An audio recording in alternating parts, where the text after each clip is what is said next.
જો હું તમને કહું કે એક નાની રકમથી પણ તમે તમારું ભવિષ્ય બનાવી શકો છો, તો શું તમે સાંભળવા તૈયાર છો?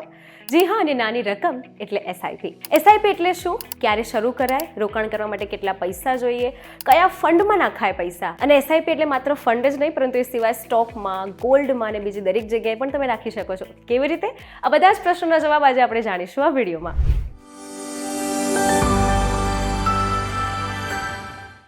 હાય, હું જાનવી. આજે હું તમને જણાવીશ એસઆઈપી સ્ટેપ બાય સ્ટેપ. સૌથી પહેલો સવાલ, એસઆઈપી એટલે શું? સિસ્ટમેટિક ઇન્વેસ્ટમેન્ટ પ્લાન એટલે એસઆઈપી. નિયમિત રીતે નક્કી કરેલી રકમનું રોકાણ કરવું એને કહેવાય એસઆઈપી. બીજો પ્રશ્ન, એસઆઈપી શરૂ કરવા માટે મિનિમમ કેટલી રકમ જોઈએ? તો તમે દરરોજ ચા નાસ્તામાં જેટલા પૈસા વાપરો છો ને, એટલા પૈસાથી પણ એસઆઈપી શરૂ કરી શકાય છે. ત્રીજો પ્રશ્ન કે એસઆઈપી શરૂ ક્યારે કરવી? તો એસઆઈપી તમે 500 અને 1000 જેવી મિનિમમ રકમથી શરૂ કરી શકો છો, અને ક્યારે? ગમે ત્યારે તમે એસઆઈપીની શરૂઆત કરી શકો છો. ચોથો પ્રશ્ન કે એસઆઈપી કેવી રીતે કરવી? તો તમે બે રીતે કરી શકો છો, ઓનલાઈન પણ અને ઓફલાઈન પણ. ચાલો બંને રીત સમજીએ. ઓનલાઈન એસઆઈપી માટે તમે મ્યુચ્યુઅલ ફંડ પસંદ કરી શકો છો. લાંબા ગાળા માટે જોઈતું હોય તો તમે ડેપ્ટમાં યુઝ કરી શકો છો, અને જો મિક્સ ફાયદો જોઈતો હોય તો હાઇબ્રિડ ફંડ પણ તમે યુઝ કરી શકો છો. પણ આ બધામાં ધ્યાન રાખવાવાળી બાબત એ જ કે કંપનીનું 3-4 વર્ષ સુધીનું રિટર્ન ચેક કરી લેવું. જે કંપની તમને લાંબા ગાળે રિટર્ન આપતી હોય તેવી કંપનીનું ફંડ પસંદ કરવું જોઈએ. આ સાથે એક ટિપની વાત કહું, fund rating, past performance, risk level, expense ratio અને ટેક્સેશન આ બધું જ જોઈને ફંડ પસંદ કરો. હવે સવાલ થાય કે ઓનલાઈન ફંડ માટે કયું પ્લેટફોર્મ યુઝ કરવું? તો ઓનલાઈન માટે Groww, Zerodha, Paytm money, ET money, CMS કે ફિનટેક વગેરે જેવી એપ્લિકેશન યુઝ કરી શકો છો. હવે આમાં પણ એક ટીપ તમને કહું તો કઈ વસ્તુ જોવી જોઈએ જ્યારે તમે એપ સિલેક્ટ કરો ત્યારે? તો સૌથી પહેલા એ જોવો કે SEBI અથવા MFI રજિસ્ટર્ડ કંપની હોવી જોઈએ. ખાતરી કરો કે SEBI એટલે security and exchange board of India અને AMFI દ્વારા નિયંત્રિત હોય. ડાયરેક્ટ પ્લાન્સ પસંદ કરો, ડાયરેક્ટ મ્યુચ્યુઅલ ફંડ્સમાં એસઆઈપી કરો, એક્સપેન્સ રેશિયો ચેક કરો, કંપનીમાં UPI અને ઓટોપેની સુવિધા છે કે નહીં તે પણ જોઈ લો, અને પોર્ટફોલિયોના ટૂલ્સ પણ જોઈ લો જે તમારા રોકાણને ટ્રેક અને મોનિટર કરવા માટે મદદરૂપ થાય છે. ત્યારબાદ KYC પૂર્ણ કરો, પાન કાર્ડ, આધાર કાર્ડ આ બધા ડોક્યુમેન્ટ સાથે લિંક કરો. ત્યારબાદ એસઆઈપી માટેની તમારી નક્કી કરેલી તારીખ પસંદ કરો અને નક્કી કરેલી અમાઉન્ટ પસંદ કરો. દર મહિને ઓટોમેટિક ડેબિટ થઈ જશે. ઓનલાઈન મોનિટરિંગમાં તમારી એસઆઈપીનું તમે વેલ્યુ જે છે તે ચેક કરી શકો છો. અને જો તમે ઓનલાઈન એસઆઈપી કરો છો તો તમારે ક્યાંય ધક્કા ખાવાની જરૂર નથી. તમે ડાયરેક્ટ તમારા ફોનના માધ્યમથી જ તમારી નિર્ધારિત નક્કી કરેલી રકમ સાથે એસઆઈપી શરૂ કરી શકો છો. હવે વાત કરીએ ઓફલાઈનની. તો ઓફલાઈન માટે તમારા શહેરની મ્યુચ્યુઅલ ફંડ કંપની કે આજુબાજુના ડિસ્ટ્રીબ્યુટરની શાખા તમે જોવો, ત્યાં ફોર્મ ભરો.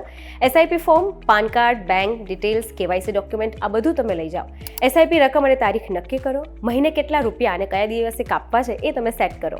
બેંક ડેબિટને ઓથોરાઇઝ કરો. સ્ટેન્ડ અલોન ચેક અથવા ECS મેન્ડેટ દ્વારા તમે સ્વચાલિત રીતે ચૂકવણી સેટ કરી શકો છો. ત્યારબાદ તમારું એસઆઈપી રજિસ્ટર્ડ ચાલુ થઈ ગયું છે કે નહીં તે તમે સુનિશ્ચિત કરી લો. હવે આ બધી ટિપ્સ સાથે તમને એક એક્ઝામ્પલ આપું કે વ્યક્તિ A જે એસઆઈપી કરી રહ્યો છે અને વ્યક્તિ B જે એસઆઈપી નથી કરી રહ્યો, એ બંનેને રિટર્ન અને લાંબે ગાળે ફાયદો કેટલો થાય છે. વ્યક્તિએ એસઆઈપી શરૂ કરે છે, દર મહિને 5000 મ્યુચ્યુઅલ ફંડમાં જમા કરે છે, 12% વાર્ષિક વ્યાજ સાથે. 5 વર્ષ પછી એસઆઈપીનું મૂલ્ય લગભગ 3,74,000 થાય છે.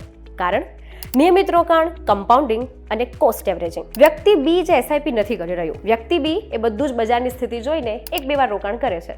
થોડીક વધુ મૂડી મૂકી નિયમિત ન હોવાને કારણે તે 5 વર્ષ પછી મૂલ્ય લગભગ 3 લાખ જ રહી જાય છે. ટેબલ રૂપે સરખામણી કરતા જોવાય છે કે વ્યક્તિ, તેમની પદ્ધતિ અને તેમનું દર મહિને કરાતું રોકાણ આ સાથેનો સમયગાળો 5 વર્ષ પછી મૂલ્ય એટલે દર વર્ષે 12% વ્યાજ દરે વ્યક્તિ A ની એસઆઈપી ₹5,000, 5 વર્ષ 3,74,000. જ્યારે લમસમ જે વ્યક્તિ 60,000 એક જ વાર કર્યા એનું 3 લાખ.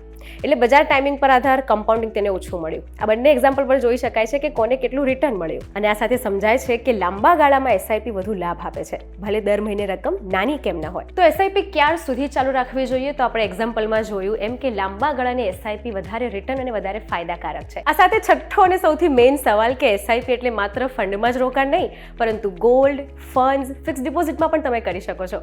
કઈ રીતે?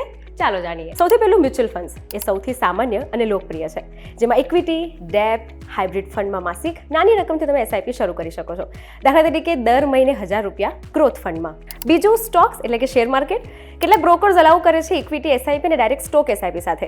દર મહિને ચોક્કસ રકમથી કોઈ પણ કંપનીના શેર્સ તમે ખરીદી શકો છો. ફાયદો શું? તો તમારી પસંદગીના સ્ટોક્સમાં નિયમિત ખરીદી એટલે લોંગ ટર્મ ગ્રોથ તમને મળે છે. ત્રીજું ગોલ્ડ એટલે કે સોનામાં રોકાણ. Gold SIP, digital gold apps, Paytm gold, grow gold અને કોઈન ગોલ્ડ દ્વારા તમે કરી શકો છો. ચોથું તમે બોન્ડ્સમાં કરી શકો છો. Example government saving bonds, corporate bonds, monthly investment. Security વધારે, રિસ્ક ઓછું પરંતુ ફિક્સ રિટર્ન. પાંચમું એફડી. એફડીની એસઆઈપી કેટલીક બેંક અલાઉ કરે છે કે મંથલી ડિપોઝિટ અથવા રિકરિંગ ડિપોઝિટ માટે, એટલે દર મહિને તમારી નક્કી કરેલી રકમ એફડીમાં જમા થઈ જાય છે, ઇન્ટરેસ્ટ પણ મળે છે અને ફિક્સ પણ છે. તો આ હતી SIP step by step, small step big dreams માટે. આપણે જે પણ ચર્ચા કરી રહ્યા છીએ બધું જ એક રિસર્ચને આધારે હું તમને કહી રહી છું. તમે તમારા ફાઇનાન્શિયલ એડવાઇઝરની એડવાઇસ લઈને જ નાનામાં નાનું ઇન્વેસ્ટ કરજો અને આવા જ ઇન્ફોર્મેટિવ વિડીયોઝ જોવા માટે વીટીવી ડિજિટલ સાથે જોડાયેલા રહેજો.